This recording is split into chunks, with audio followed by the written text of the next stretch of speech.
Ushbu loyiha Aloqa bank hamkorligida Jizzax viloyati Zardo'l tuman yoshlik muhitida 832 kontuda amalga oshirilmoqda. Bu yerda poliz ekini jami maydoni 13 gektar. Bu yerda zamonaviy usullar bilan parvarishlantirilmoqda. Hozirgi kunda poliz mahsulotlarimiz unib chiqish jarayonida. Ekilgan ekinimiz 90 kun davomida yetishtiriladi.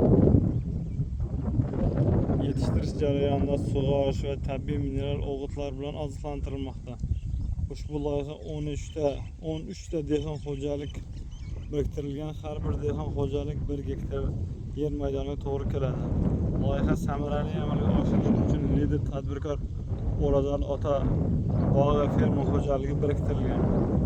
Ushbu loyiha har bir gektardan 35 tonna, jami 455 tonna hosil olish rejalashtirilgan.